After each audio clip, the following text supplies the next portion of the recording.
right, I think we're ready.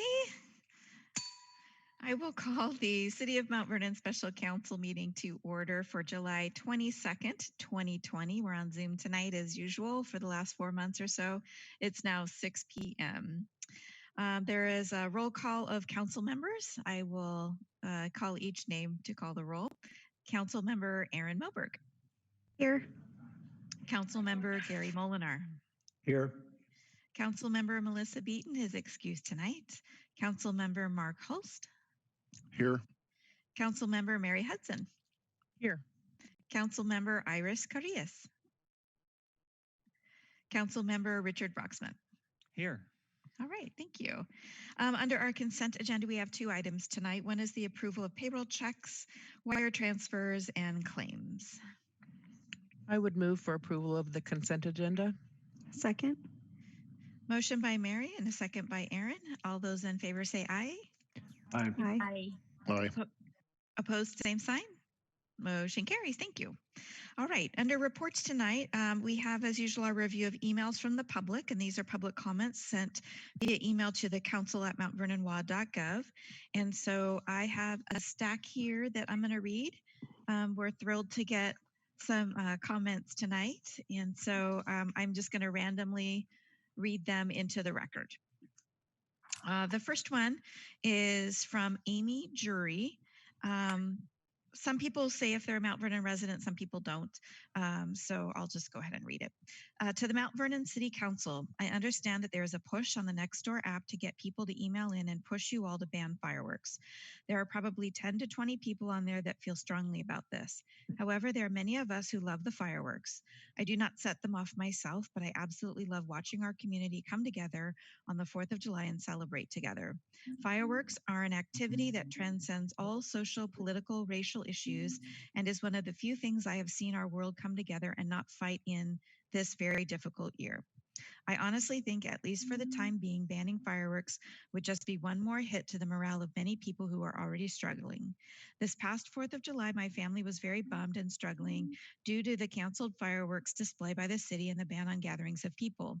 It was a truly depressing day until the evening rolled around and our neighborhood lit up. It was a reminder that lots of people are struggling like we are. We are able to walk the neighborhood and watch fireworks, and it was a huge morale boost. I have talked to many people who feel the same way. These people would all be emailing you and telling you similar things if they were aware of the push to ban fireworks. Please don't let the few voices who are shouting take away this wonderful activity from many, many, many people who enjoy it. Thank you for your time, Amy Jury. All right. This email is from Daniel Valdez. He does say he's a Mount Vernon resident. Dear Mount Vernon City Council members, I would like to provide the following testimony in regards to the upcoming discussion the council will be discussing fireworks in the city of Mount Vernon. As a proud American and loving this great country, I believe in honoring this country. However, having fireworks, some legal, others illegal, going off since June 20 and yet to conclude over 2 weeks after the 4th of July is quite excessive in my opinion. I speak on behalf of my parents who are limited English speakers. This is the case at their home off College Way and 42nd Place in Mount Vernon. In the past, there have been a couple of days before and after the 4th that fireworks would go off at their home. This year, it has been exacerbated. They are animal lovers and have a rescue. He is afraid of fireworks, so the poor dog hides under the bed every day, panting and pacing for about a month. The fireworks occur every night as soon as the sun starts to set, 9 to 10 p.m. In addition, my father at the age of 71 still gets up every morning at 3:30 a.m. to go to work to make ends meet, so he doesn't get much rest. This has been going on since June 20 every night. They tried to ignore it at the beginning and write it off as patriotism, but now it's anyone's guess why this continues. Multiple members of our family have called the Mount Vernon Police on multiple occasions. The fireworks continue. Quite frankly, it's disrespectful and inconsiderate of other citizens. I don't know how many calls the PD is receiving on this daily or if it's even a problem in other neighborhoods. I realize this is a complicated issue more than just superficial. It involves the sale of fireworks, bad actors, COVID-19 sheltering, lack of public display outlets, national rhetoric of unrest and patriotism, just to name a few. I also realize that complete ban of fireworks doesn't always work or are a reasonable approach. That said, something has to be done. My understanding is that the current policy ordinance is to confiscate and educate. If that is the case, it's not working. I am not sure what other means of policing or tactics are available. Possibly issuing criminal citations or progressive fines may work. I don't know, but please do something different than what is currently in place. The status quo isn't working. Thank you for your time, Daniel Valdez. All right. This one is Louise Nickham. I think that's right. I understand some people are wanting fireworks banned in Mount Vernon. This has been an unusual year of lots of fireworks before and after the 4th. This is not generally the case, and I believe it is because young people are trying to find something to do with all the activities canceled and parks closed. I would ask that you not make such a drastic move of banning fireworks. A little grace and understanding needs to be extended. Thank you, Louise Nickham. Okay, this is Larry Hilliard in Maddox Creek. Good evening. City Council must take effective, appropriate action to lessen the impact of fireworks in our community. Over the past 2 weeks, fireworks have proved safety and quality of issues for the general population, pets, and veterans with PTSD. Thanks in advance for taking action. Larry Hilliard, Maddox Creek. All right, this is Deborah Schwolst. I think I got that right. Fireworks are such a wonderful way to express our excitement and explosive joy about living in this incredible country of the United States. Please let's increase our education about safe use of fireworks, increase our attention as neighbors to safety in our neighborhoods, and perhaps provide sanctioned spaces to shoot off fireworks before we consider criminalizing such a historically patriotic and celebratory experience. Thank you, a pro-firework Skagit County resident who is concerned about the runaway cancel culture bandwagon. Okay. This one, okay, Andrea Bradford. So I know that there have been a lot of complaints about fireworks. I'm retired military and a dog owner. I enjoy the fireworks and think that this is a minimal problem during these hard times. I hope to continue to have fireworks in city limits for July 4th. Why cancel a tradition? Because a vast amount of complainers want everyone else to concede to their needs and whims. Thank you, Andrea Bradford.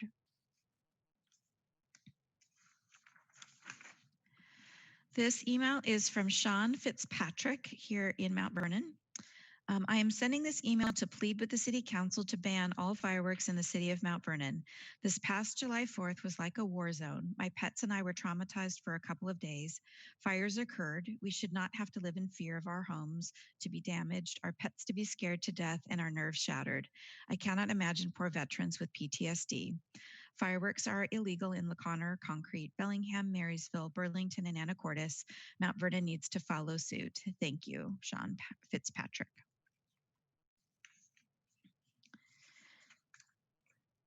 This is from Zindra Nelson.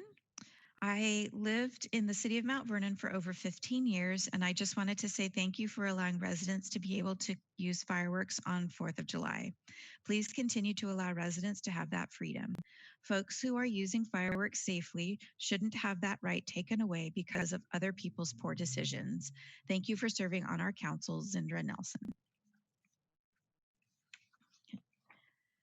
This is from Sherry Sennett. Hello, folks in our household have physical and psychological health issues, and we're deeply disturbed by the unenforced illegal fireworks allowance in our neighborhood of North 18th and Fur this year. We normally love living in this community, but I ended up missing a day of work because of late night illegal fireworks discharged during the week, and it took over a week for us to recover from the incessant and frightening noise. I believe that it is the responsibility of the City of Mount Vernon to both educate and enforce the local ordinance with more visible signage, website with information that is updated yearly, social media posts, and a fine.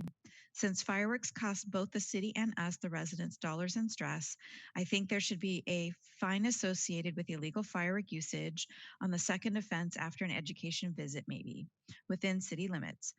The current penalty of misdemeanor arrest is impractical. I don't believe that the burden of change should fall on the tribes. If our neighbors are educated about courtesy, PTSD, and the fireworks law, I think we will all become better neighbors to each other in many different ways, and a decline in fireworks demand demand will thus drive a decline in fireworks supply. Thank you. And that's from Sherry Sennett. This is from Raymond Paget here in Mount Vernon. Hello, City Council. I join with many citizens who would like to have our council pass an ordinance to prohibit fireworks in city limits. Please analyze the pros and cons and make your best intelligent decision. You should be aware that people set off loud fireworks before and after the established legal time for doing so. Sincerely, Raymond Paget.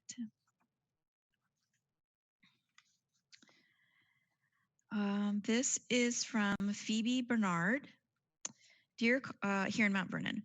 Dear colleagues, for a variety of economic, ethical, behavioral health, ecological, and emergency response capacity reasons, I strongly support that the council adopt a comprehensive ban on fireworks in the city, as so many people have requested.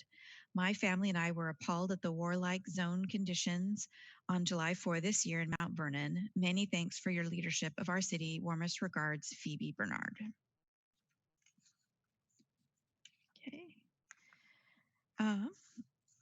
This is from Catherine Garbut here in Mount Vernon. Please ban fireworks inside Mount Vernon. This went on for hours and hours. They were setting off the big ones on my street, and there was so much debris it looked like it was snowing. This is such a fire hazard, not to mention they were very close to Kiwanis Park, and I saw people setting them off about 3 feet from their home.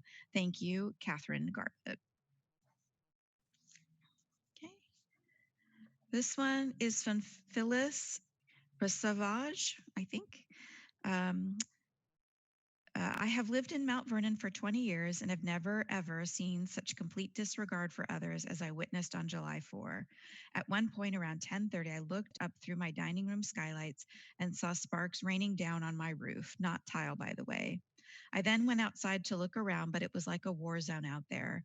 I talked to others in the area and found that I should complain about this to the city council.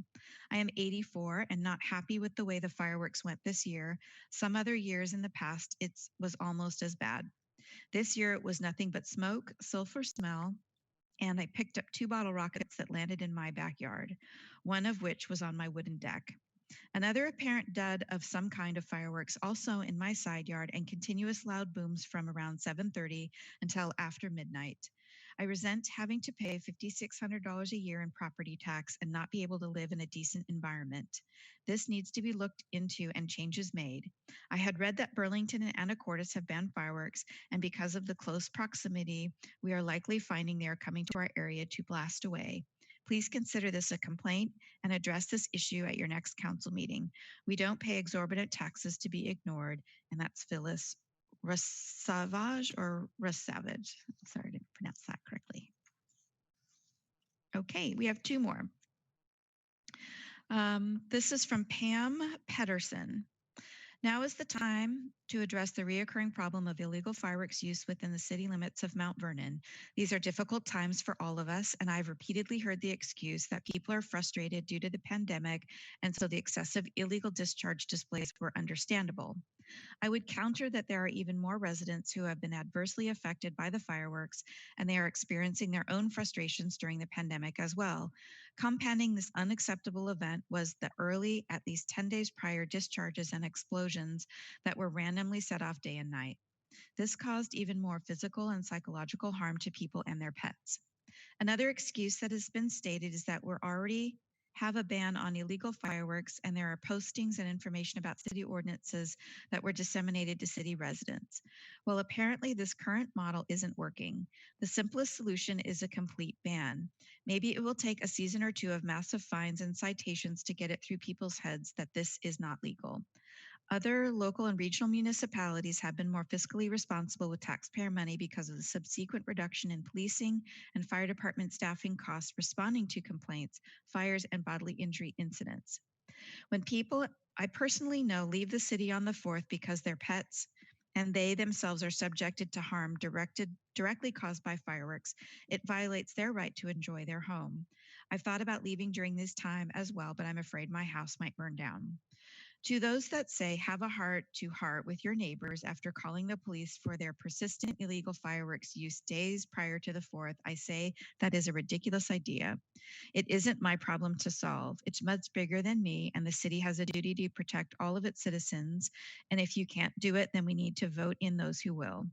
If a policy isn't working, it's time to roll up your sleeves and figure out something that will. Talk to other council members in towns that have made the change to a total ban.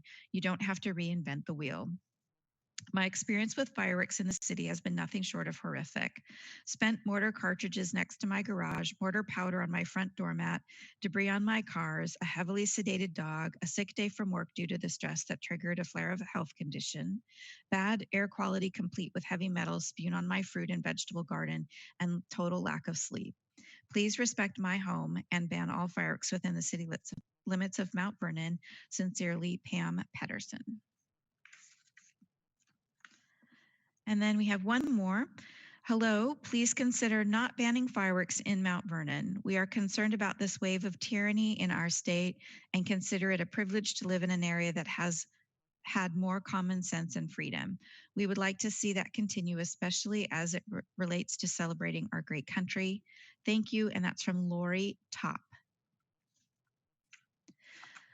Those are the emails that we tracked into the council email. I don't know if any other council members noticed any other ones. We tried to keep an Excel spreadsheet of them to make sure everyone was included.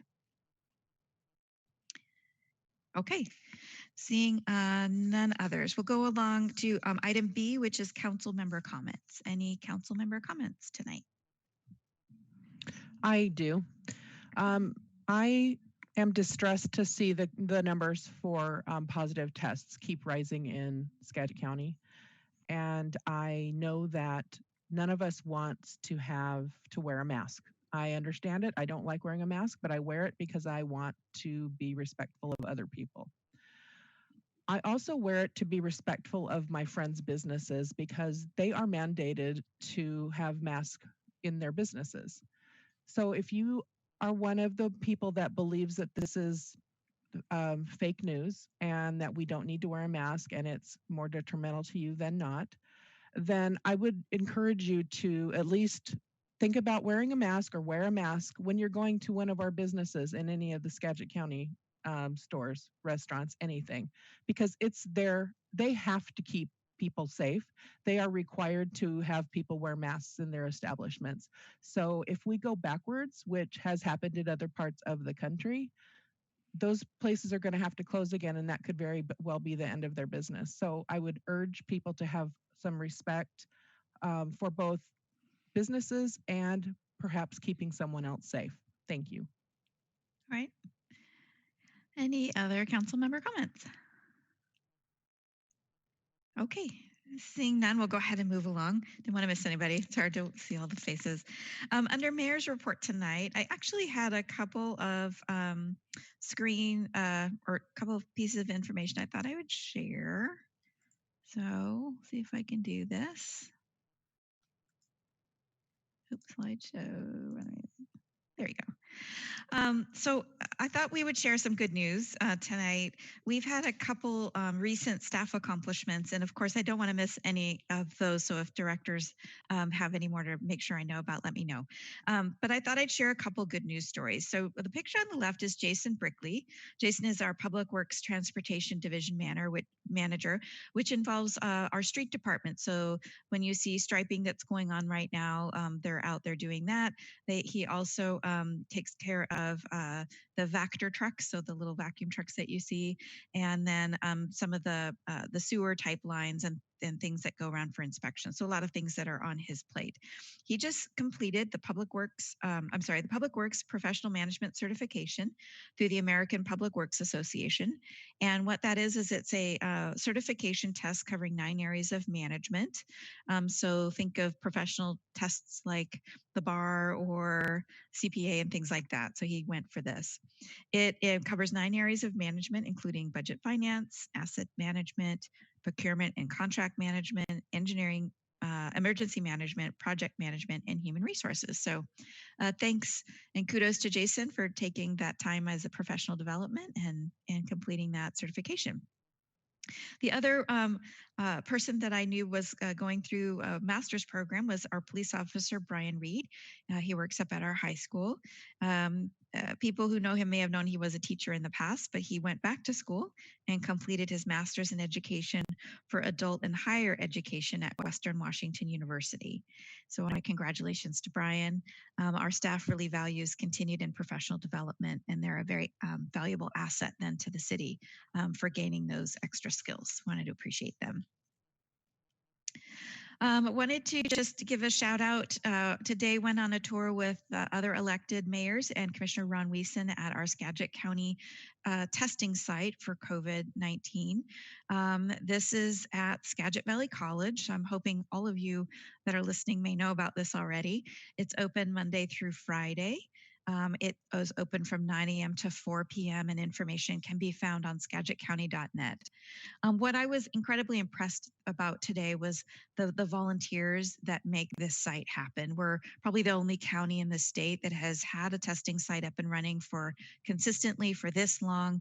The average, I believe, was way over 400 people a day come through and are tested. There are about 35 volunteers every day that are there making this happen for our community during this really crucial time to have this available.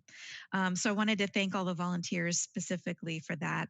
They've had volunteers that have been there since day one with over 6,000 hours that are contributed to Skagit County. So I think it's pretty remarkable. And they're also always looking for other volunteers that could help out for half day and full day shifts in a variety of different positions. So your comfort level is definitely taken into consideration on what you're able to contribute.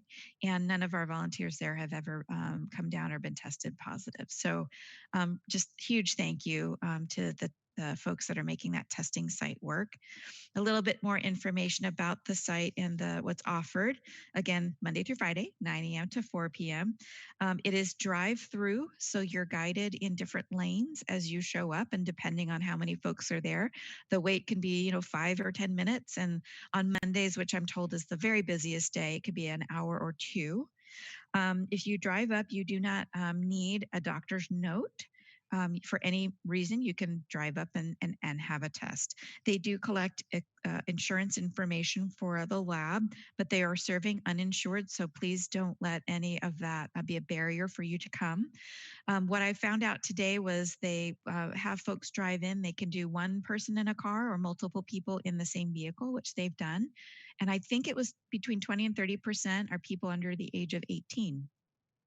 They also accommodate oversized vehicles. So folks have come in work trucks and things like that. And a lot of employers are sending folks through the site proactively on a regular basis to make sure that their employees are testing negative. Again, going to skagitcountynet.net is the website. You can click and find all the information about the Skagit County Public Health work there. And so just super impressed and wanted to share my thanks to our county public health for that. Okay, that's it for Mayor's report. Under committee agenda requests, any committee agenda requests from City Council? Okay. One thing I did want to ask about was next week is a fifth Wednesday. That's generally can be a committee of the whole if we have things that we want to discuss. I don't have any agenda items for that, but I wanted to ask council what their pleasure was on a meeting next Wednesday. Okay, seeing none, or give me a call if you think about something after the meeting. But it's not uncommon that we just take that day off. So we will then take that day off. So, all right, thanks. Under new business tonight. So item A is our solid waste service rate change for our transfer station tipping fee increase. And this is something our Public Works Director, Escobel, we needed to kind of come back to council and ask for some action on that. So Esco. Thank you, Mayor and Council. The City of Mount Vernon has an agreement with Skagit County for solid waste disposal services, and effective this year in June, Skagit County increased their disposal fee from $96 per ton to $98 per ton. This disposal fee is scheduled to increase by $2 per ton annually till May 2024. The cost impact to the solid waste utility is approximately $3,000 per month. So staff will be recommending that the city increase the current solid waste collection rates and pass through this disposal fee increase now and as they occur through May 2024. So in order to do that, we plan to for a public hearing on August 12th so that we can follow a schedule of passing small increases through in effect October 1. And Mayor, do you have the chart so that I can show that, you know, this chart shows you all of the rate classes in our solid waste utility, and you can see that the disposal increase pass-throughs are very small amounts. You know, 10 cents on the 20 gallon, 20 cents on the 35 gallon, and so on. So they're, you know, 1% or so is about what they are. But again, tonight I'm not asking for any action. I'm just, unless, I just want you to be aware that we'd like to just go through and make sure we're not losing the money in the utility that we need. And we'll be going ahead with that. That's my report. Any questions for ESCO on that? We wanted to kind of make sure that we refreshed your memory before we threw that on an agenda for a public hearing before the utility increase would go into effect. So any questions for ESCO? Okay. There we go. Oh, sorry. I had to figure out how to work the button. So ESCO, we looked at this several months ago, and these look like they're numbers that are dialed in a little bit more, because the rate increase actually looks like it's a little bit less than what we were discussing. Is that correct? Well, Councilman Hulst, you know, we were in the process of doing a complete evaluation of the rate, and we have other recommendations that we're not recommending, we're not following through with yet. These are just transfer station increases only. They're very small, but the other things we're still working on them. It's just with the pandemic and everything else, we put that on hold for now. Okay, so this is just really it's a small increase to keep up with the cost of services. Just to pay the increase for the tipping fee down at the transfer station and pass that through. There's nothing else in this recommendation, but we still want to keep discussing that when you're ready for it after we get past some of this tough stuff we're dealing with in this pandemic. So maybe when we see each other face to face again? Yeah. So or whenever you and the mayor are ready to, you know, get past this tough stuff we're doing. But this is small, very small, 1% maybe. And, you know, $3,000 a month we lose if we don't do this. Okay, any other questions? That's why I asked council or ESCO to refresh, because Mark, you're totally right. We were talking about realigning all the rates and just kind of right sizing everything. That's different than just this. And I think we decided, since there's, you know, a couple thousand ratepayers that would have a pretty significant jump, that maybe we hold off on that and just keep it as it is and just pass through those extra charges so we don't lose money. Okay, thank you for the clarification. Yeah, you're welcome. Okay. If there's no other questions for ESCO, we'll move along. Okay, we'll move along to for our good of the order. And so under the COVID-19 pandemic response and discussion, all I thought I would share is about the testing information and making sure our public really knew about that. The newest topic that we're working on with staff is looking forward to staff that are affected by the school decisions on schools. So those with school-age children, how they would be affected by needing to come to work, but how they were going to continue to take care of children. And so I've asked the directors to interface with our staff about that. One idea that has come up to date, which today, which Isaac, our library director, and I spoke about, and I thought it was kind of brilliant. We've got some space. Well, maybe back up. We have a unique program called the Infant at Work program that I don't know if council knows about. We've had that for a few years, where there are jobs that are appropriate, mothers can bring their infants to work with a lot of process and policy around that in order to help facilitate breastfeeding and bonding of that baby for up to 3 months. And so we kind of thought about, what about bring your school age child to work, where there would be spaces, especially in our library staff that have school age children, where there's plenty of room, where they could possibly have their kids in there a couple hours a day that are doing their homework online. That would, of course, impact any of our workflow, but is that somehow we can figure out how to help out. And so it's just brainstorming ideas right now. Carrie up here in my office, she's got a ninth grader who she could be in the conference room on their own, totally safe and social distanced for a couple hours a day doing work. And so we're just trying to get really creative so we don't lose employees who need to have some kind of accommodation for their kids and going to school. So just FYI, we're trying to think ahead a little bit and get creative. So I don't know if you have any other questions about specific pandemic responses. The chiefs, of course, are here if you have any questions.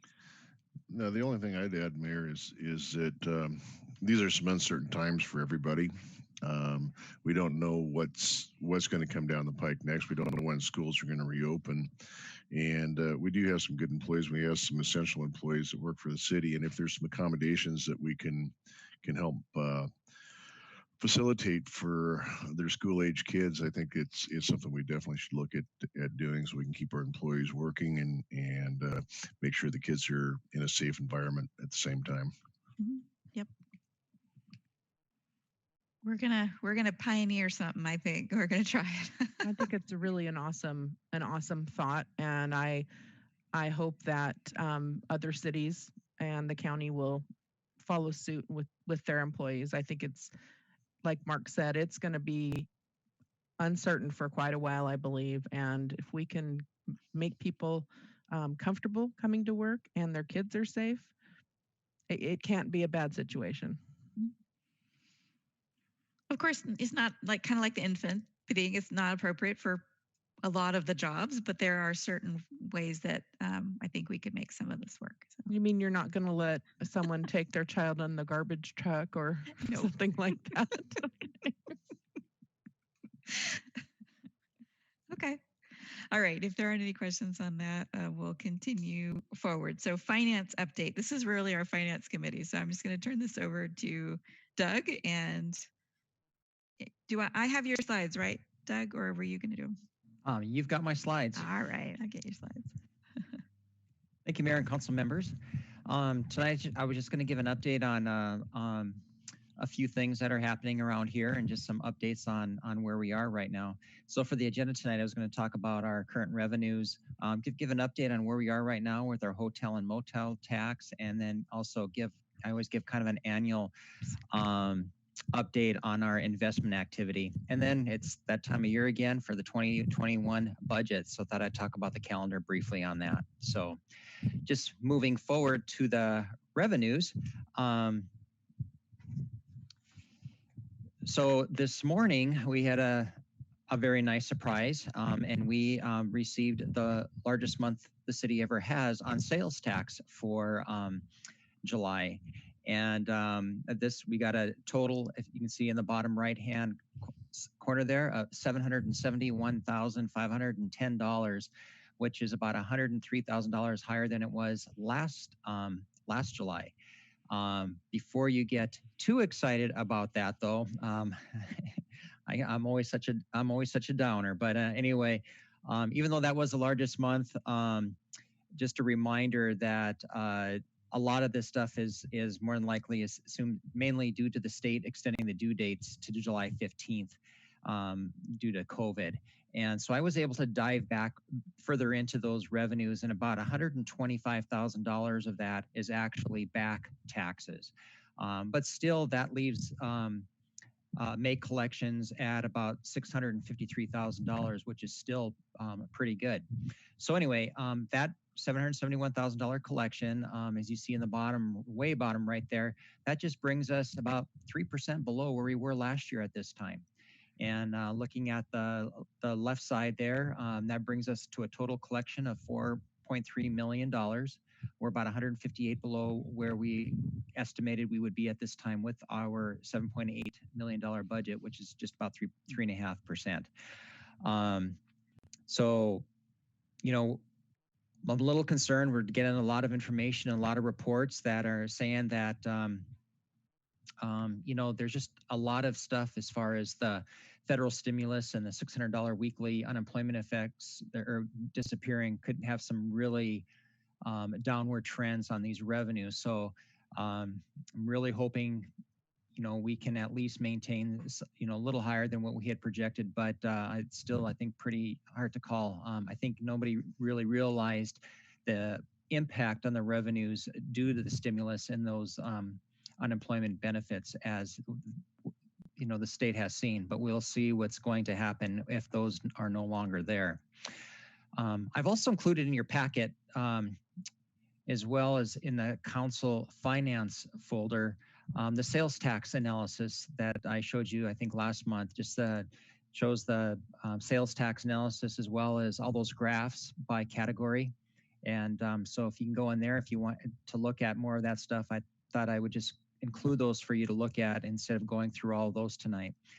And I think the biggest area there that we saw was in the retail trade, which was about 63% of our collections. And so if you have any questions on any of that stuff, please let me know. Just another thing also that's not sales tax related, but we did also receive $85,000 in lift revenue this month. Now, if you remember, we can collect up to $500,000 a year in revenue from the state sales tax that's collected by the state, reimbursed back to us.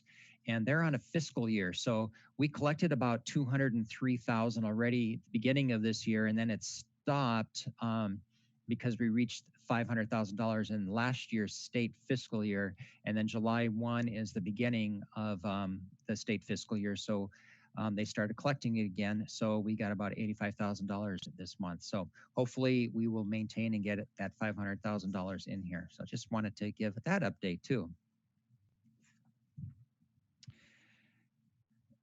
So next is the property tax revenue.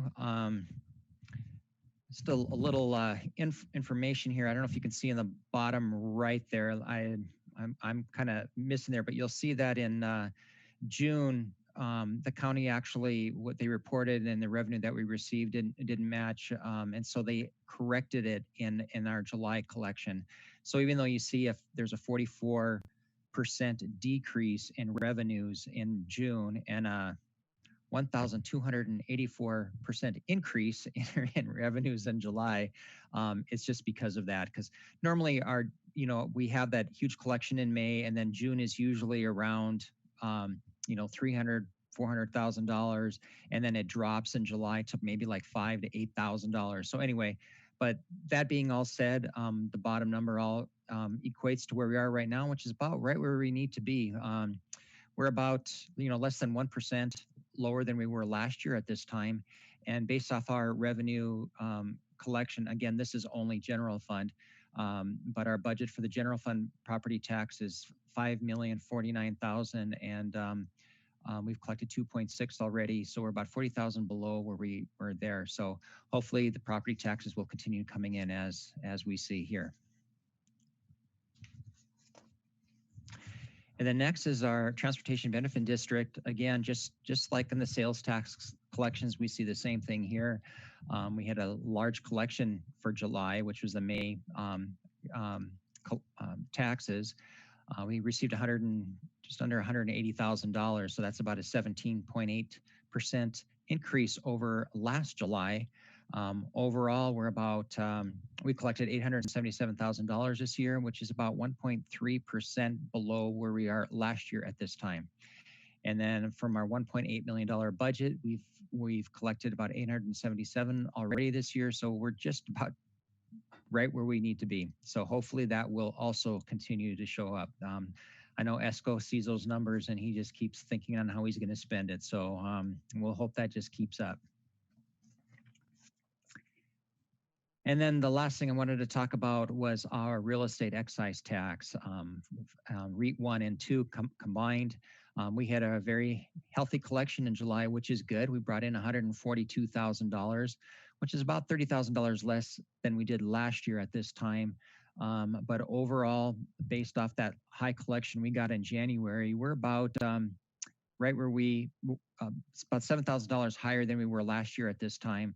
And looking at our $1.4 million budget, we collected 811 so far. So we're about $38,000 about, or almost 5% above where we are planning on being. So again, these numbers are good too. We just have to just keep praying that these things just keep on coming up. So if there's any other questions or any questions on these numbers.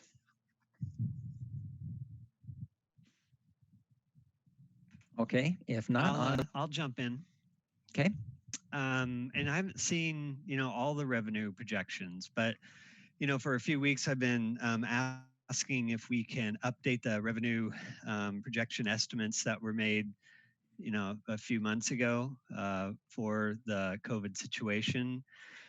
We talked about how there was, several estimates made on different revenue projections, and that led to the $5.3 or $5.5 million hole that we had. And then, of course, we've made a lot of adjustments to the city with drops in level of service and furloughs and layoffs and such. So I guess, this is good news. Nobody really knows, of course, what's going to be happening, as you said.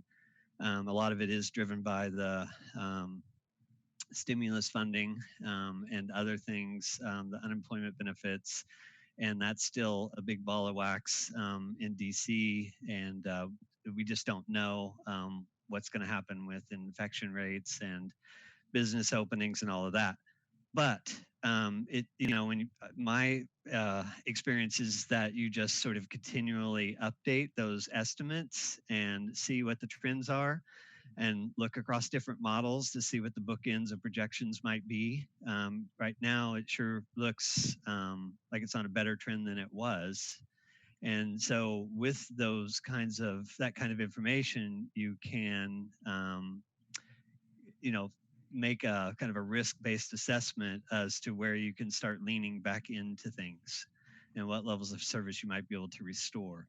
So for instance, in the planning department, and we talked about this before, where future planning is very important because that's future sales tax revenues and other things. And it's an enterprise system that pays for 40 or 60% of staff time through fees. That might be someplace we could start leaning back into. So I guess I know the mayor said that we would look at this again in August. I guess I wonder why we wouldn't just be kind of continually looking at that number and seeing what the changes might be and making more real-time assessments. Yeah, and you're right. We are looking at that all the time, and I keep putting estimates here and updating things, working on not only the revenues but all the expenses, looking at where each department is. So you're right. We are, the plan was to bring those forward in August, and we definitely will next month. We'll have all updated numbers with these assumptions. There was just, like you said, there's just so many unknowns. And every month is just kind of a guess. So hopefully, with this and see what's going to happen next month, we will be presenting all those numbers. Mm-hmm. Are you tracking the Visa credit card sort of real time reports of money being spent? I mean, because those all of these are lagging indicators that you've reported on, right? They're a couple months behind us. But there are other institutions that track real-time spending. And so, we could wait and see what these lagging indicators suggest, but they so far have reflected what the real-time indicators are showing. So that would give us a pretty good indicator, I would think, and whether or not the feds pass the next set of bills, I would think we could lean into this more. Yeah, we're looking at a lot of other sources, different, seeing where what the trends are going to be like. And again, I think the biggest thing we have right now is to wait to see what the stimulus packages are going to look like, if any. What's going to happen on the federal level. That's going to be a major impact on this, and hopefully we'll know more in this next month when we report on all of that. But yeah, we're looking at several different things, and I'm trying to update that report as much as possible. But every month there's different things that come up and changes it. So, but yes, we will be. I will be bringing that all forward next month. The rationale around that is it's not just revenue. We have to be able to show a complete picture of where we're at with expenses and have it balanced out. And so as we, of course, continue to take a look at revenues, that's important, but it's just not the balanced picture. So in other words, it's like, there's work that we could be doing, but I'd rather be as efficient as possible. And so that's why I think that August, where we've talked about all along, like that August, finance committee is that crucial time where we then start making decisions based on the complete picture. So if that helps. And I'd just like to add that if we, first off, I'm pleased to see the numbers coming in better than what we anticipated. But our initial projection was somewhere between a $5.3 and a $5.6 million shortfall. And the adjustments that we've made into the budget accounted for about 4.5, 4.6. So while the projections aren't nearly as bad, we didn't take all of the projected lost revenue into account when we did those adjustments. So while the numbers look better, we still had a deficit over here that we didn't fill, or we didn't account for. We were waiting until that August timeframe to figure out what adjustments, if any, need to be made. I think the August timeframe is still a good timeframe to work in.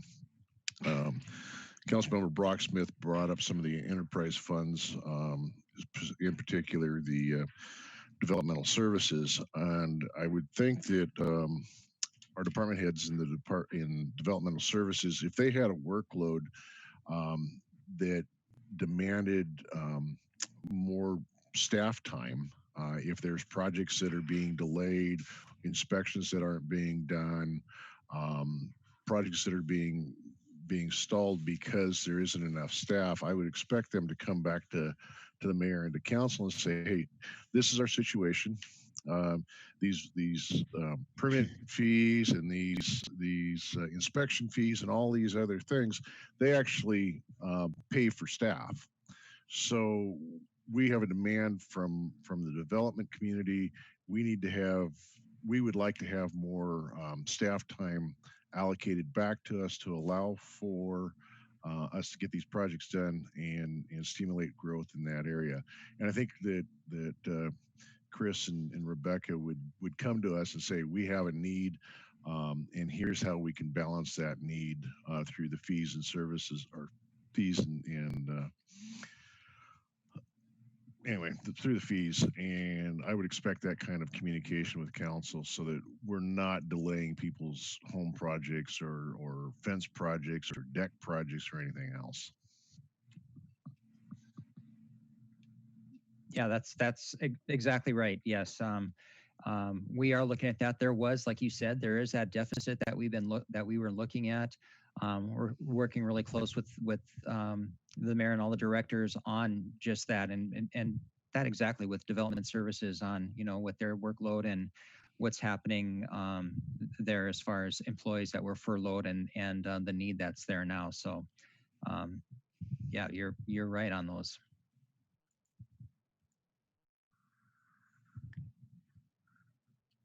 Did we lose? Okay. Did we lose Richard? I think he dropped off. I think you did too. So while I still have Doug here, I'm going to stop sharing for a minute so I can see if there's waiting room people. So go ahead, keep talking.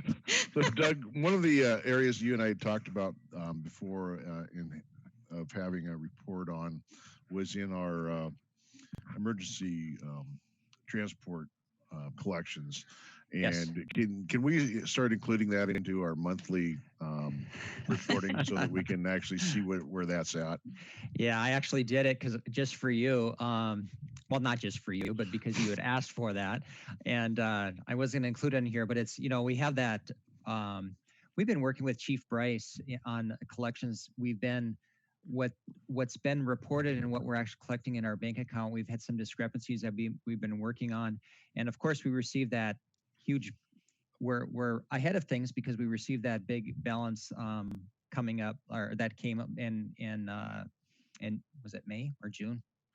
Um, for that the $800,000 that we received. So anyway, yes, I will start including that in there. It just right now it's kind of all up and down, and but I can show that definitely. Normally I have and normally what I do have is I have all of our major revenues in those charts and stuff, and be saving those out there for you guys in the under finance, and so you can look at them every monthly. I haven't been putting them all out there this year here yet, but I have all those completed, so I will get that out there for you. I appreciate it. Thanks, Doug. Absolutely. Okay, so Richard's trying to join again. And it's kind of spinning. So, okay, well, I'll go ahead and share my, oh, there we go, sorry. If I share my screen, I can't see the waiting room. So Doug, I don't know if, can you go ahead with hotel motel tax? And as soon as Richard gets back on, I'll. Yeah, I just kind of giving an update on where we are right now with hotel motel tax. Obviously, there's been a lot of things going on there with businesses shut down and things that are happening there. So if you remember, just kind of give an update on our budget and where we think we're going to be now. Of course, these are all estimates. We did talk to a lot of the organizations, but not all of them. And some of them got back to us, and others we haven't yet. But so again, these are just estimates. But just a reminder, what we thought our fund balance was going to be in our 2020 budget to start off with was $171,000, as you can see there. But we actually finished out a little bit higher at $183,000. So we also budgeted of receiving revenue about $296,000, and right now I'm looking at I'm really hoping we can get $140,000. The first 6 months that we got has all averaged right around that $12,000. You think it'd be up and down, or higher in the first few months and lower now, but it's always been around that $12,000. So anyway, I'm just assuming, again, just a rough guesstimate that we're going to collect about $140,000, which budgetarily we were going to have total resources of $468,000, and in our estimates, I'm saying about $323,000. That being said, we had planned on giving grant awards for 2020 at $368,000, and I'm estimating we're only going to be given about $245,000 this year, which would leave us, instead of $100,000 fund reserve, we will only be about $78,000. Again, it all depends on those revenues coming in on where we are.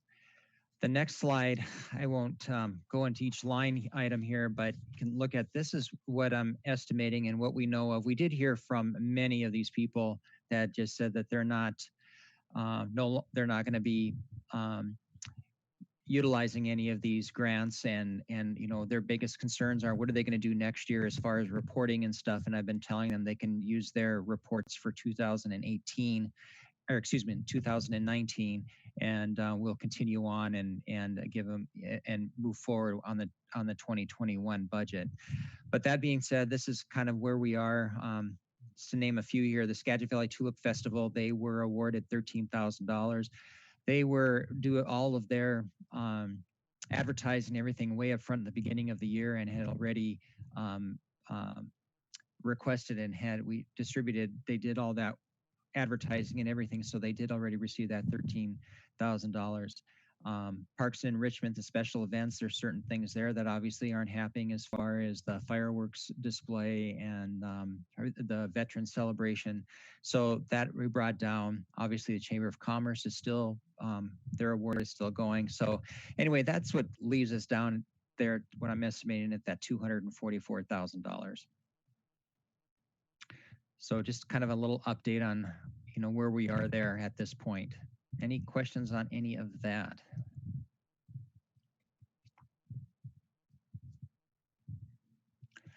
Okay, then annually I kind of give an update on investments, so I wanted to talk about that right now.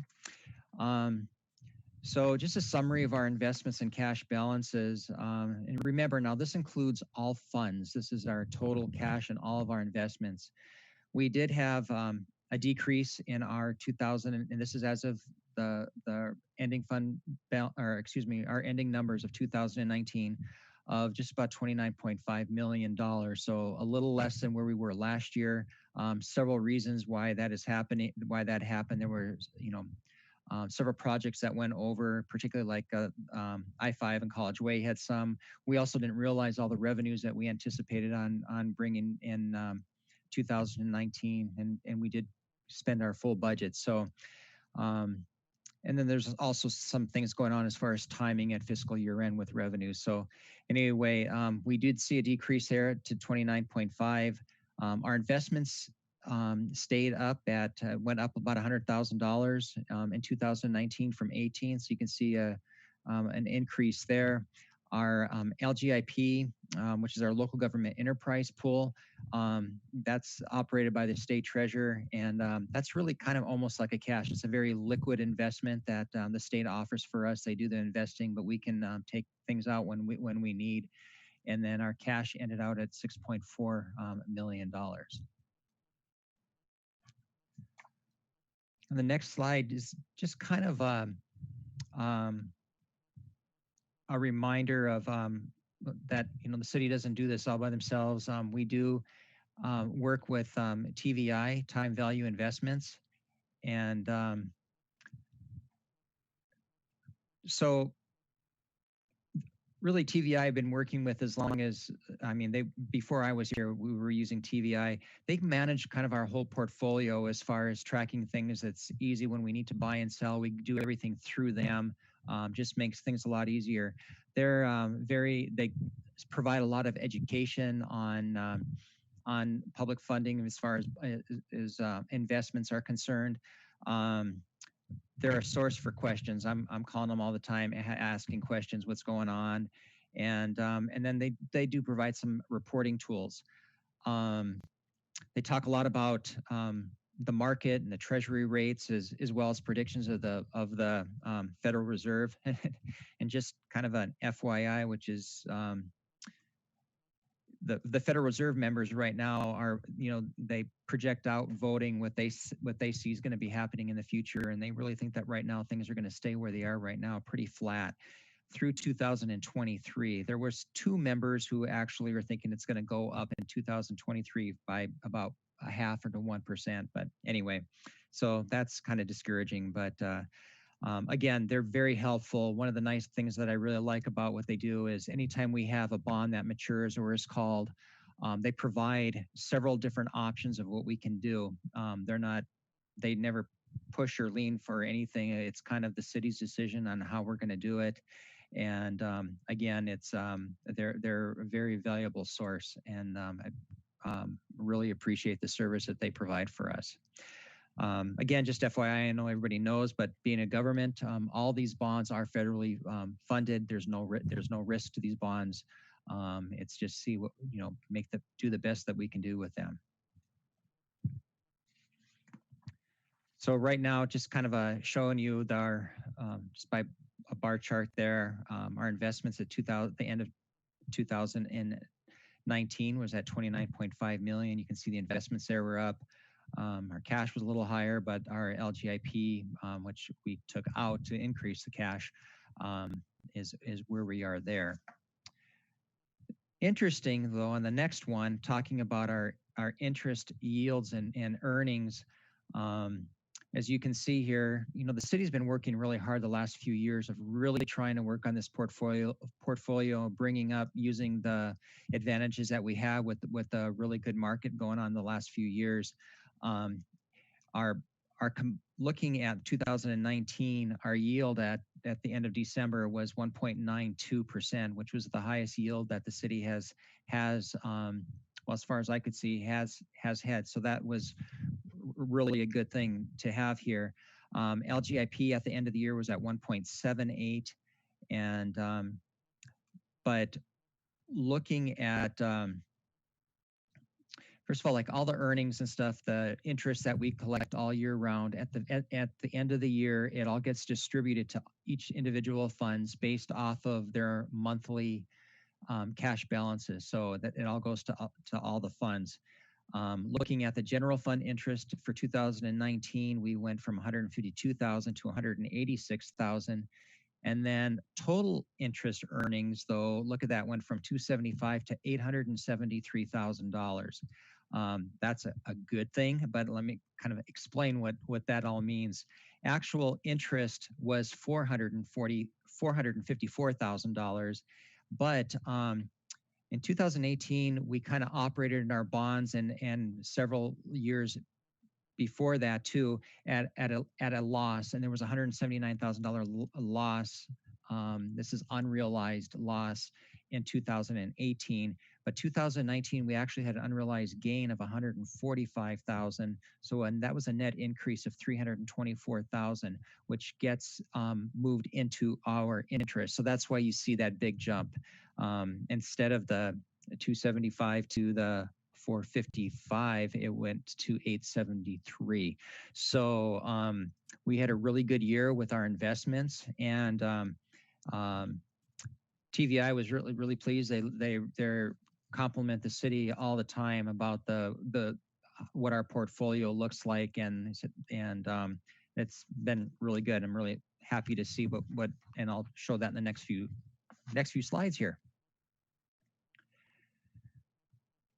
This slide here is just kind of a comparison of our interest rates. As you can see there, right at the end of 2019, we were at that 1.92 for our weighted yield for our investments, and then the LGIP was at 1.78. And as of June 30th of 2020, that's when everything has dropped. We did have a lot of bonds that were called, and those were the highest interest ones there. So now our yield right now is at 1.32, while our LGIP rate is at 0.37. The good news is, well, let's see, Mayor, if you don't mind going to the next slide. The good news is even though we have right now 19 bonds. I mean, this shows only 18 right here, but there's one that was just purchased because we had another one that matured that's not on here.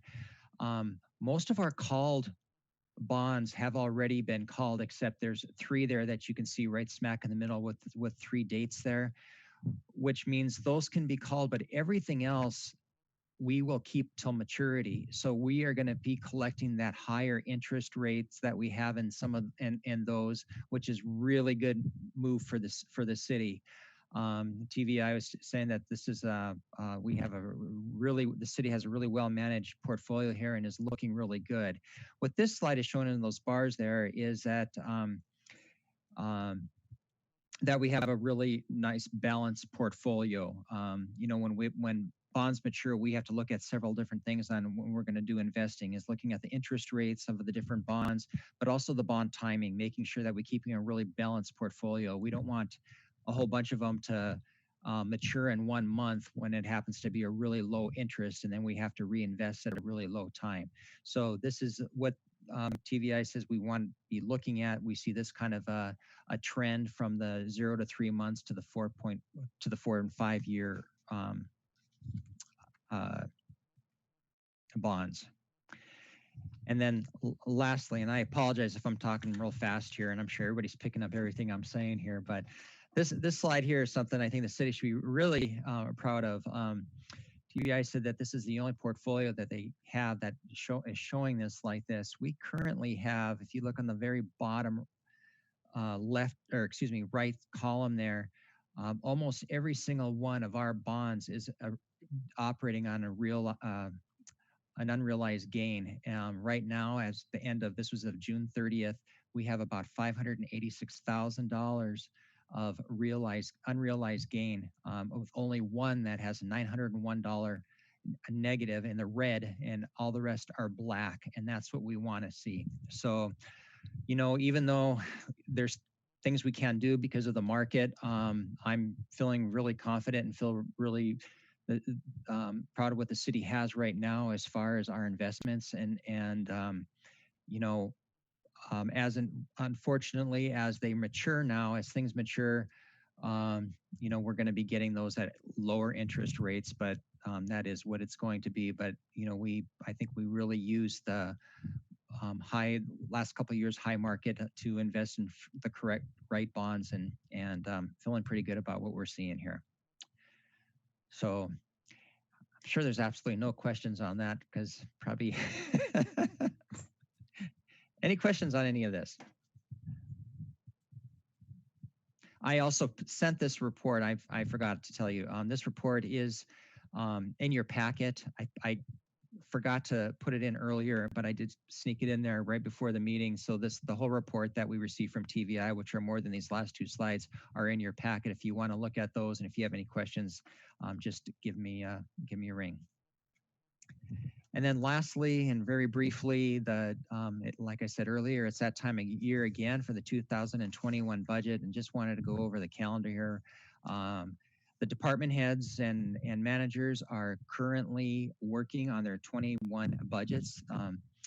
The budget call went out on the 16th of July, and basically what everybody's working on and what they look like the 2020 estimates are going to be, finishing off that, and then estimating what's going to be needed in 21.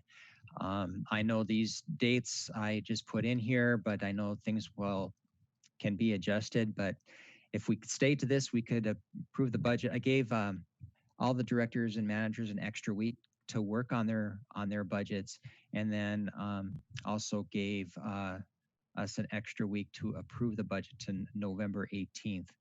Hopefully we can stick to that, but we'll see how that goes as time comes.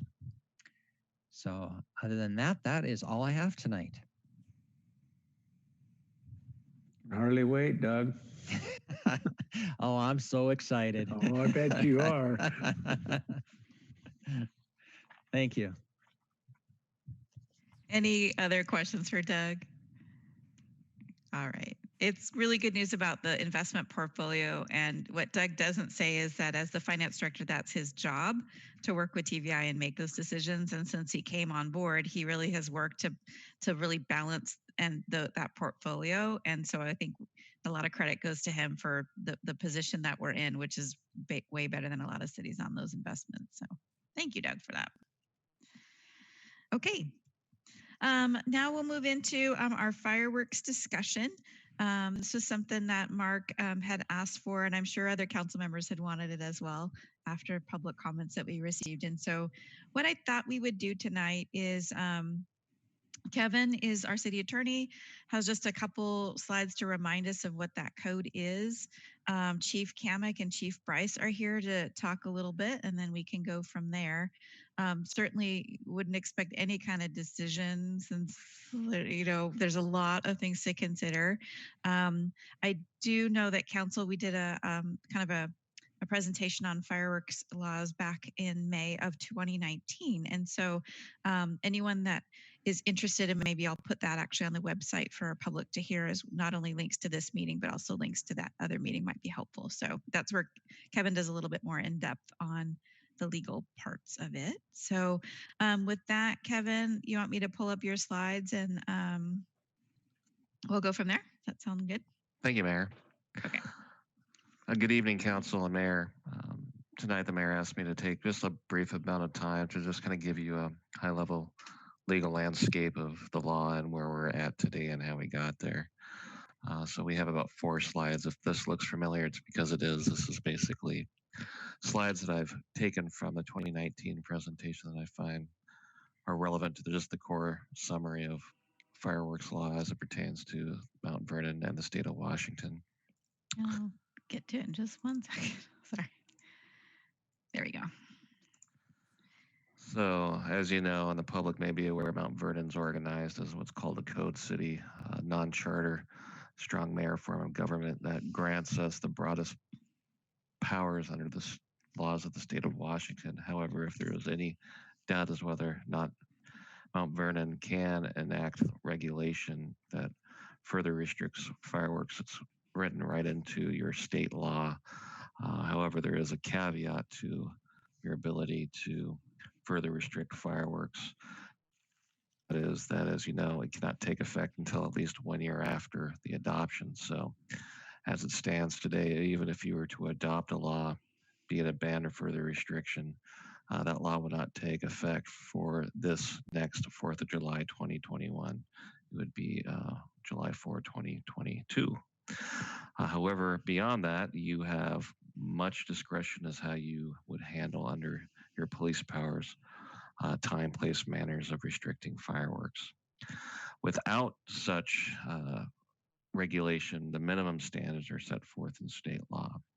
So a brief legislative history of what the city of Mount Vernon has done to date is prior to 2004, we simply adopted what state law had put forth as the minimum standards.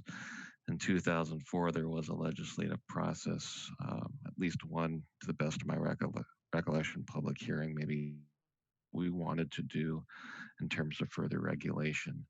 And we did adopt further regulations on June 28th, 2005. It was effective June 28th, 2005, that 1 year effective date. Made it lag for that amount of time. And then, if you recall, there was a severe drought in 2016. So we looked at whether or not it was wise to adopt the ability that if there were conditions to put in an emergency ban. And we did so.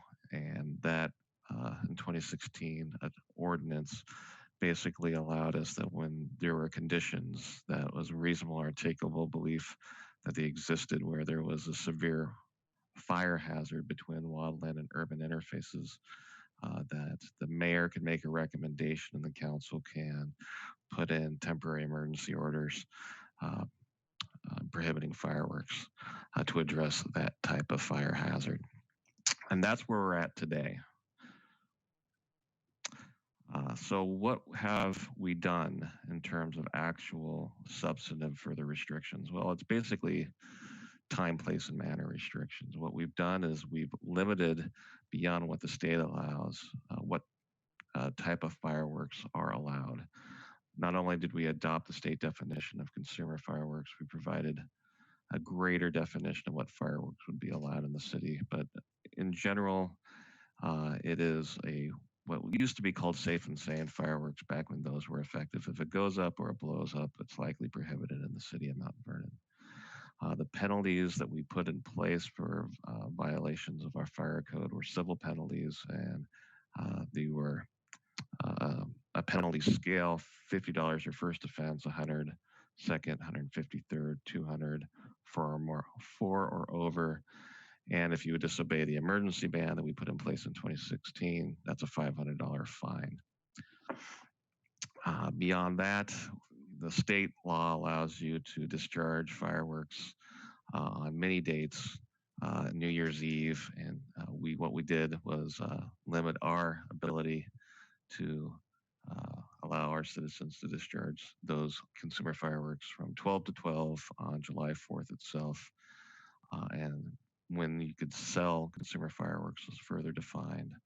And then we did put a restriction in terms of the places that you can actually discharge those fireworks, that you have to stay away 300 feet from any forest land within the city. And that's where you are today.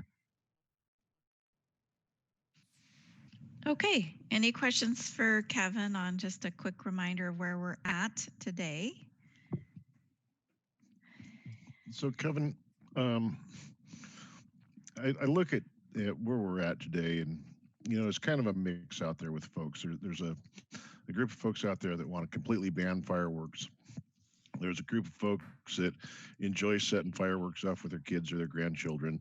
And it's those folks that are going down to Hagen's parking lot and picking up fireworks. They don't blow up. They don't make a lot of noise. They don't create a big nuisance. Those folks, I'm interested in protecting those folks and having them be able to continue to have that kind of a tradition. The folks that want to set off the illegal fireworks or the stuff that blows up, goes up, or whatever else that we've already banned, I think we need to find a way to penalize the possession of those fireworks. And I know we're not going to be able to do that tonight, but I think we need to look at how do we penalize the possession of those fireworks, whether it be a criminal fine or civil fine. But I know that there has to be something out there that I look at this and I look at a state statute. I can't go buy dynamite and possess dynamite unless I have particular licenses. I can buy a lever rifle action. I can even buy a semi-automatic rifle, but I can't own a full automatic rifle. There's restrictions on constitutional rights for public safety. And I think we need to look at the people that are causing the majority of the problems, rather than throwing the baby out with the bathwater and just doing a blanket ban on everything. If we look at our surrounding cities, if we look at a per capita rate as far as calls for service on fireworks concerns, per capita, Burlington, Anacortes, and Mount Vernon, we're all right there. They have a complete ban. They still have an issue with it. So I would like to have that discussion and maybe task you a little bit with what kind of civil penalties can we apply to give the police department the ability to enforce these laws a little bit better. Make it so that it's not worth it to folks. I'm thinking, your first offense, you possess a illegal fireworks, it's $1,000 fine, and it can escalate from there.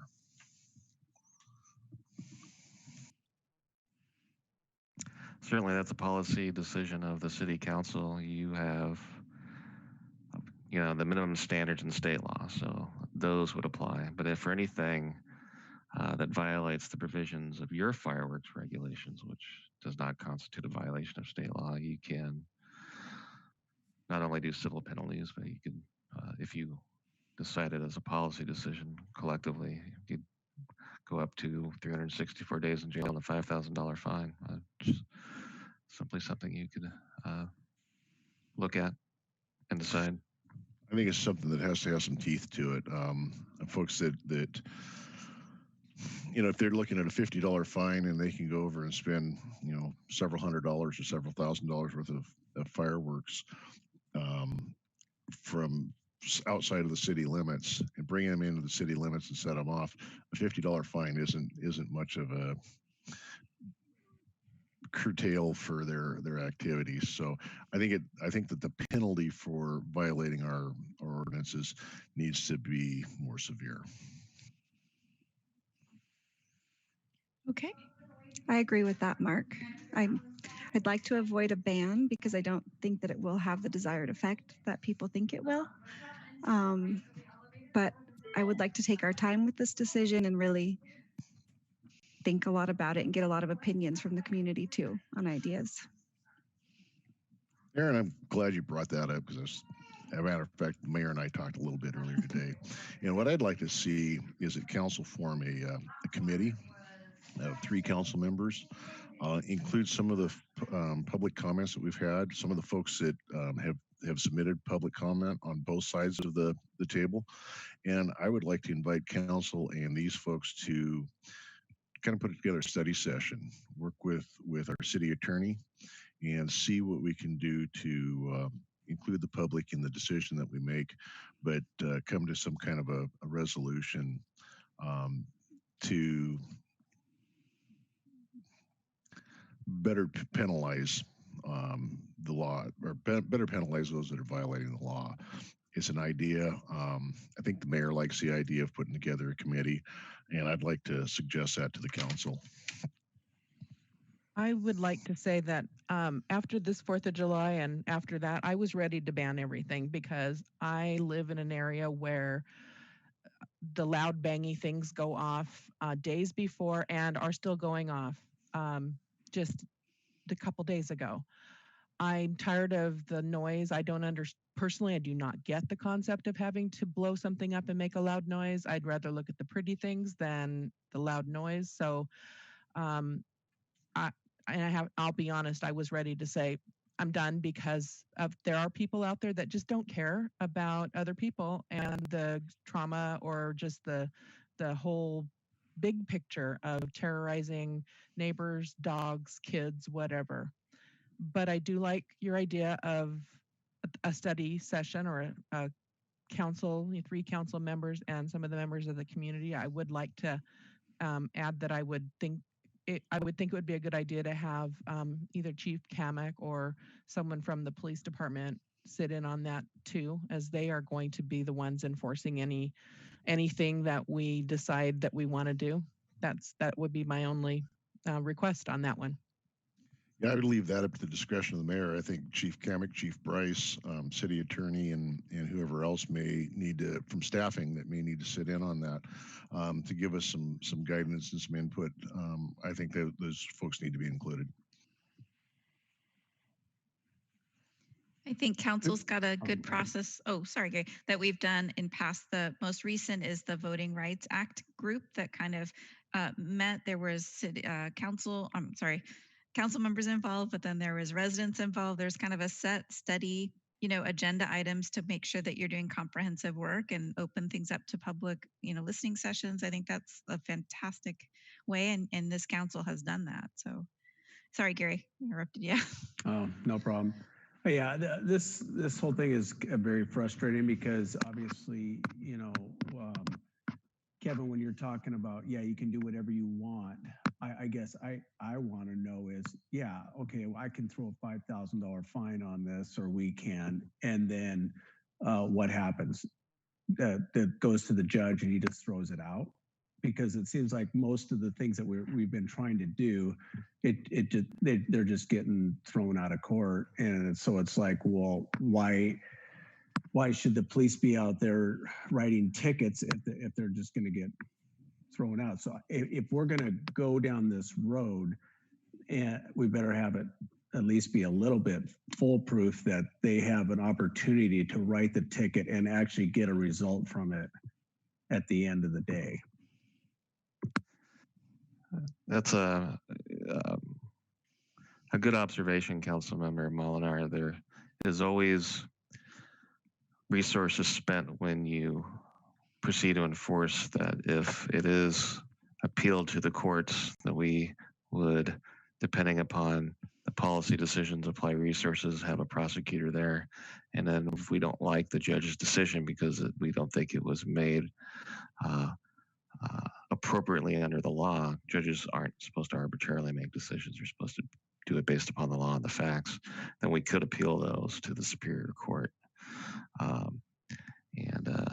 That is an avenue if we want to be aggressive. And that's completely appropriate. It's just resource, spending the resources on that. I think the other frustrating thing is you're hearing it in the letters that you ban all these fireworks and the problem goes away.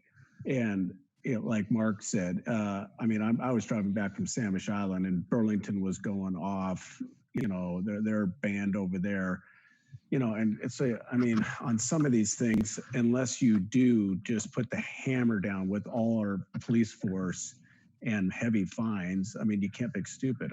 People are going to do some things that, not saying that that you give up on this thing and not do anything, but we can ban them, but the police are not going to be able to run around to every single firework that's going off in Mount Vernon. So I think, Gary, one of the things that we've heard in the past is that getting the prosecution for setting off the fireworks has been an issue, because unless you catch the person with the match in their hand actually lighting it, that's why I want to look at a possession, make it illegal to possess those within the city limits. I think if we look at a possession violation versus a detonation violation, it gives the police department more strength to actually get a prosecution on that.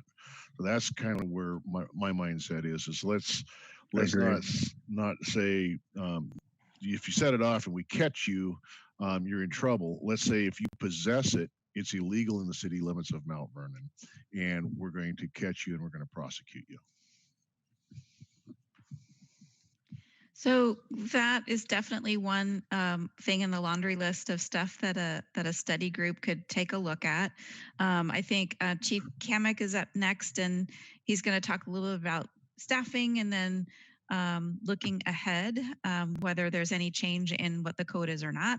And then Chief Bryce has some information too. So if there are any other questions for Kevin at the moment, we'll just kind of move on to Chris. And okay, Chris, are you ready?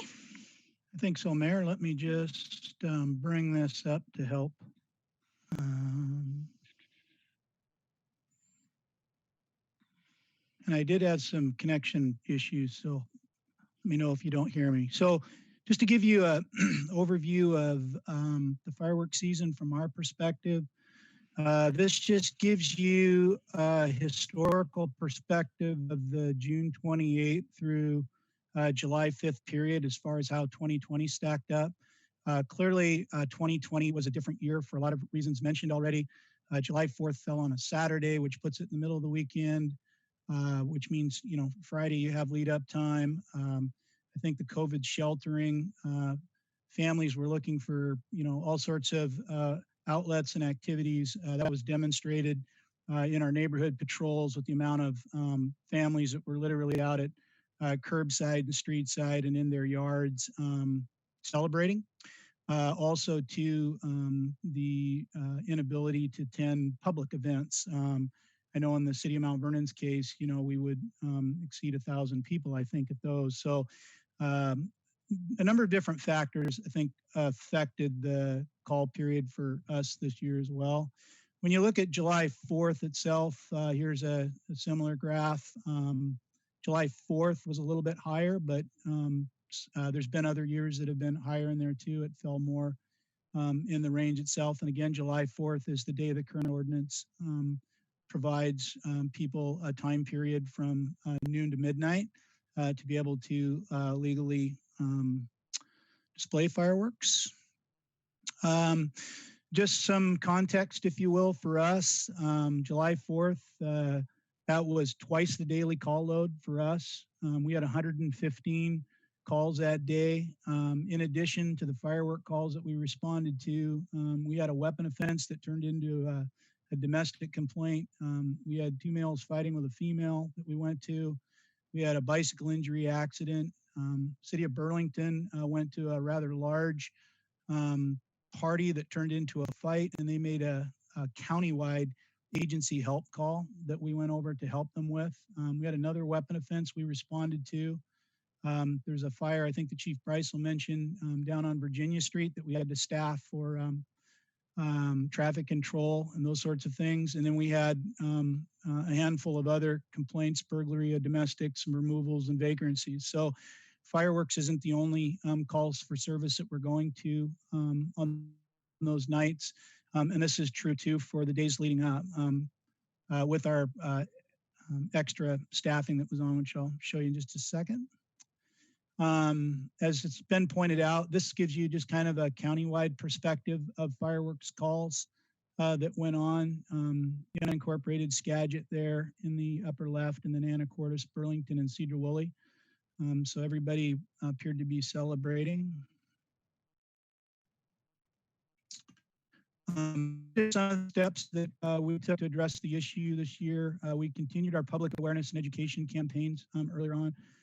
We were contacting specific neighborhoods with higher incidents.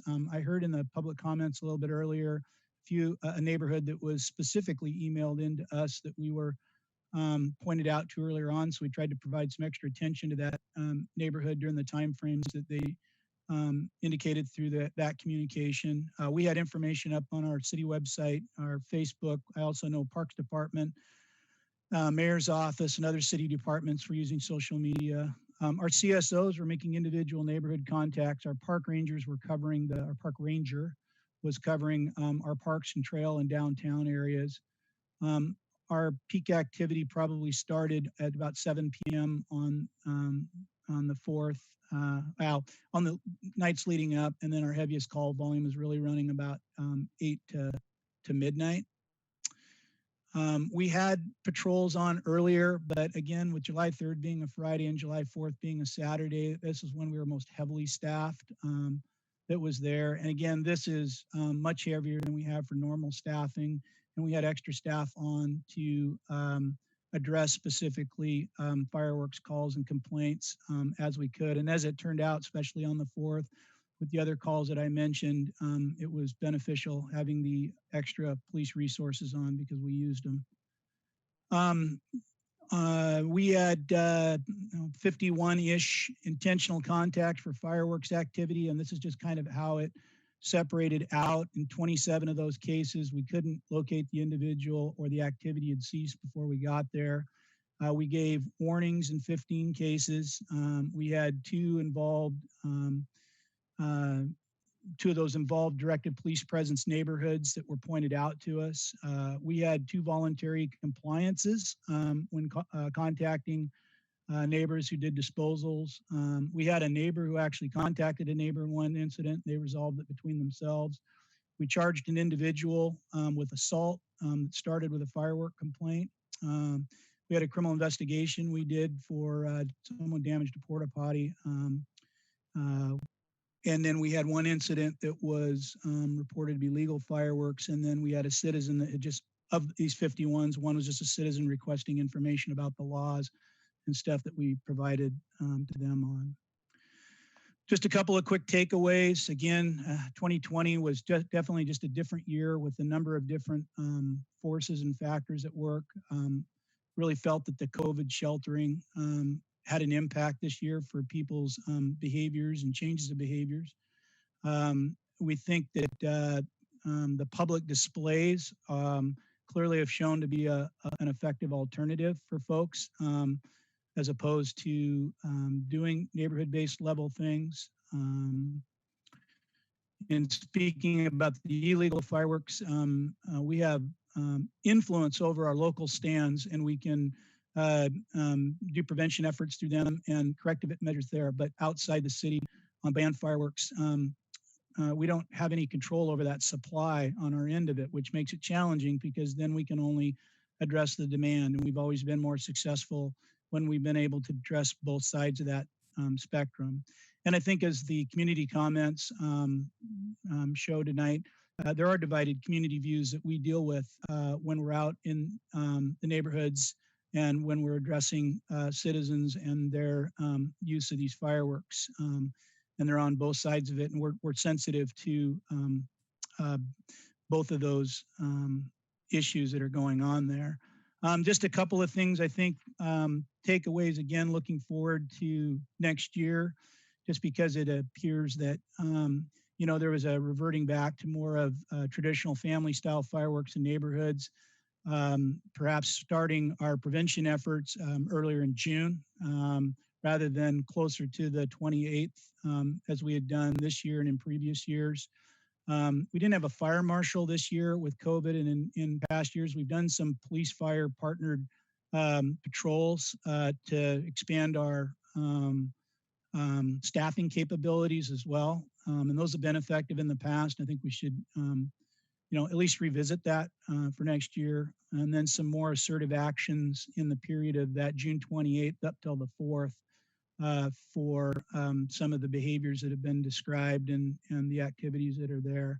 And I think too, there's some advantage to some citizen-driven or initiated change. I had a conversation with a woman about it specifically, and she's was on Nextdoor, and she had interest in actually creating kind of an organic conversation about it to share some of the impacts that her family has felt from this, to try to get people, you know, to be understanding of veterans that are out there, people that are suffering from PTSD, pet issues that have been mentioned, and you know, try to go from like a citizen to citizen, a neighbor to neighbor type of dialogue, and then from there try to get some cooperation and some empathy, and change, you know, maybe some behaviors that way. So I think that I would encourage that myself. So, and then we of course have our you know, block watch networks. I think that we should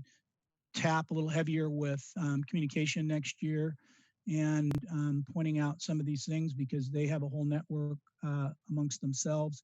And then you know, heavily market our public displays, which we would hope that could return next year, and point out them as alternatives. So those are just some of the things and takeaways from this year, maybe looking forward to next. Okay, questions for Chris?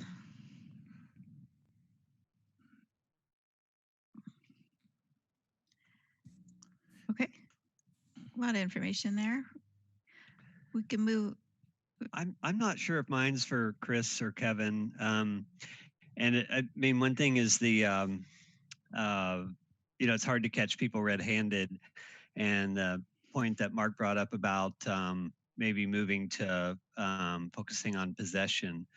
So what about families who are purchasing them legally in a reservation, let's say, and then have them back here in Mount Vernon, but with the intent to leave for the weekend or for the 4th of July event to go someplace to use them legally? So has anybody thought through how that could be handled in the scenario Mark brought up? So maybe we could talk about this later during the committee, but that's one question, just practicality of that. Yeah, I think that would be something that would have to be, we'd have to have dialogue in during a committee. But I doubt that most people are going to have fireworks laying out in their yard with fireworks complaints if they're planning to leave the city. I mean, yeah, somebody has them and they're bundled up and they're tucked away in their trunk and they're leaving town. I don't think they're intending to violate city law. If they're sitting out in the street and there's a box of them, and you can tell that they're setting them off, they now have possession of them. I think that's an exercise that would warrant some kind of a penalty. And I think law enforcement has enough common sense to know what the intent of the law would be. But there again, that's where we need to have a committee. We need to have Chris involved. We need to have Brian involved and have the city attorney involved. So we can work out all those details. But I think we're on the right track of looking at a possession issue as far as being the violation. Lots of things to consider. You know, you open one thing and then you've really got to take a look at all of that. You know, if it goes to a criminal offense, then now you have public defender expenses and prosecution expenses. And so there's like, you know, I think you've all touched on, Gary talked about judges. And so to spend some time and have some really good, thorough discussions before a recommendation, I think is very responsible. And a follow-up or second question then is I'm wondering, some of the comments we received, people asked about setting up safe areas for, you know, blasting these things off. And I don't know if there really is a safe area in the city for insane fireworks. But I'm wondering if there's any examples of that anywhere, and how that might be patrolled and managed. So maybe for future conversation, I guess. Okay. Chief Bryce also has some information too, so we can always come back to other questions, but maybe we'll move on to him and the information he needs to share and then go from there. Chief Bryce. All right. Get this up. Well, I have just a few slides here. My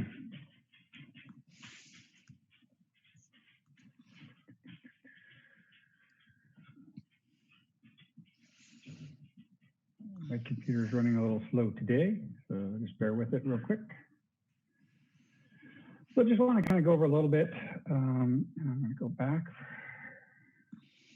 to the starting slide here. So just kind of want to talk, much like Chris, we do staff up for the 4th of July. We add an additional fire engine with 2 personnel and then an additional wildland brush truck with 2 personnel that aren't normally staffed. And that's in addition to the normal staffing of the battalion chief, 2 engines, the truck, and then the 2 medic units that we have in the city. With that, we also do the outreach pieces of that. That's the fireworks stand, inspections, and education. We provide some safety brochures at the stands. We make sure that those are set up in accordance with the law. We make sure that they're following all of the things that are in the fire code associated with that. We make sure that they're not selling illegally to those that are underage and that they're adhering to all the safety procedures there. We also use social media, the websites, city signs to kind of reinforce, similar to the police department, trying to get that message out about when is it legal to do it, when is it not, what is legal, and so forth. Again, I think it's always a good takeaway to say, yes, we can always do more. What that more is resource driven and how we're able to get there or not with that. So if you look back at the history, and I pulled the last 3 years for this, and the years previous to this were very similar.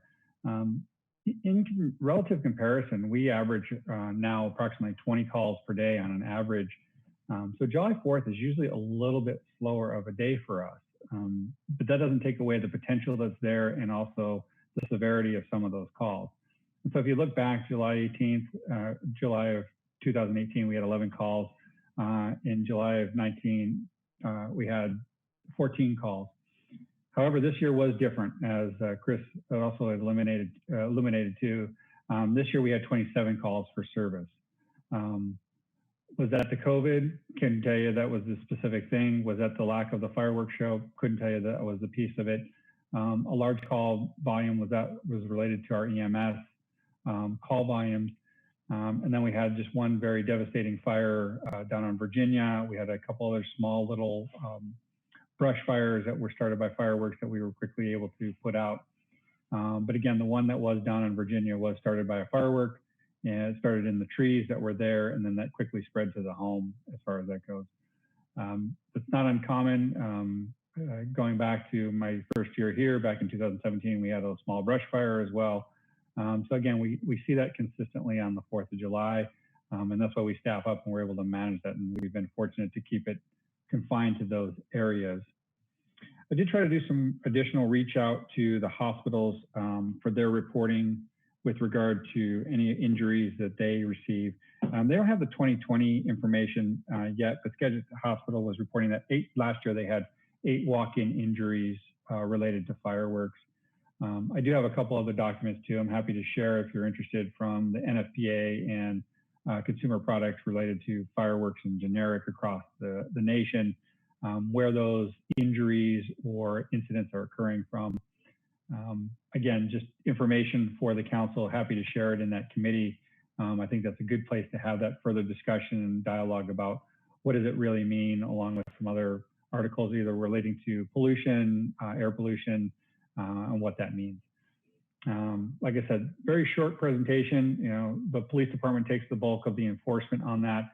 Our response is mainly to those calls once something has happened associated with it, and then some of the education and prevention activities ahead of time. With that, happy to answer any questions I can at this time. All right, any questions for Chief Price? Okay. So here's what I'm sort of seeing from council, and then of course talking with Mark a little bit today too, is that if we were to put forth, a good calendar, as Kevin reminded us, you all have until technically July 3rd of 2021 to make any changes. That's literally the soonest that any change could be made is going to be in 2022 because of the restrictions of state law. So what we could do is sit down with, and I'm thinking not to throw it all on Aaron right now, but as the committee chair for public safety, maybe we could sit down with the chiefs, kind of come up with a structure of how we would do a committee, like again, similar to like the Voting Rights Act, bring it back to the full group of council and see what you think about that. Maybe add some timeframes and calendar dates that we would target, and then target a decision at some point in early next year, whether there's changes or not. So does that sound like a process that we could start working through? That sounds reasonable to me. I did have one question though, and this would be for Kevin. If we were to deem the possession of these explosive devices illegal in the city of Mount Vernon, does that still have to go through the 1-year waiting period? Depending on what you're doing, I want to make it perfectly clear. If you go to an Indian reservation and you legally purchase, possess, discharge certain fireworks that aren't allowed under state law, that's your M80s, M1000s, the tennis ball full of gunpowder, the sprinkler bomb, the firecracker, the skyrocket, the bottle rockets, those aren't allowed under state law. If you take it off that reservation and you possess it, that's a misdemeanor.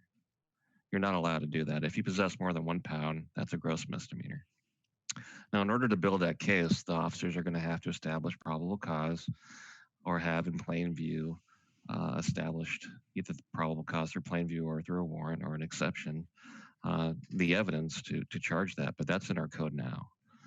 So if you want to tighten up the possession language that currently exists for those other fireworks that are otherwise allowed by state law, we certainly can look at that. But nobody can take a sprinkler bomb off the reservation or an M1000. Technically, that's not allowed. I'm sure we'll have a lot more questions like that. Yeah, no, definitely. I think lastly too, what I would ask to include, and of course, bring this to council, is interface with the tribes. When they are selling explosives and quarter sticks of dynamite that in our country is classified as an IED, that is something that I'm not afraid to talk about with the tribes. There have been reports recently of these being purchased, altered, and then used against police officers. City of Seattle was the most recent. And so these are now being turned into weapons against other citizenry. And so I think it's a good time to have a conversation and see what we can do in collaboration. So, okay. All right. I think we have a good path forward. So Aaron, I'll be reaching out and we'll chat a little bit and then we'll get back with our council and present some ideas. So thank you all for the good conversation. I think it's important for our community, especially those that wrote in, to hear that we're talking about through this and have some plans. So, okay. That completes our agenda items. Oh, Mary, there was one little bit of information I was hoping to share. You asked me to mention about the signal. Oh, that's right. Thank you, Esko. Yeah, the signal on College Way, that's all but done. Everyone's anxious, I'm sure, to have that up and running. Right now it's installed, as you know, if you drive on College Way, and it's not energized yet. So we've got that all lined up to be energized. I made sure that the LNI inspections, those are lined up for Monday, and the folks at DOT have got their inspection scheduled, and so everybody's lined up, and it should be energized by the middle of next week. So like I said, they're all scheduled and said they're going to be there, so I can't see that that'll stop, anything will stop us, but I've been wrong several times on this. Anyway, we're pushing it as hard as we can, and everybody, hopefully the middle of next week it's on the way I just told you. Boy, I sure will be happy to see it. Okay, thanks, Esko. Yeah, I should say it's an $805,000 grant with no city match, and it's been needed for a long time. So that's the good news. All right, thanks, Esko. You bet. So that does complete our agenda items. Kevin, is there a need for an executive session with City Council tonight? Yes, I invite the mayor and members of the city council to enter into an executive session to discuss with legal counsel enforcement action, litigation, or potential litigation to which the city, the governing body, or a member acting in an official capacity is likely to become a party when public knowledge regarding the discussion is likely to result in either adverse legal or financial consequence to the city, and moreover, to discuss collective bargaining. Estimated time, 30 minutes. Okay. With that, then we'll be adjourned into executive session with our city council at 7:49.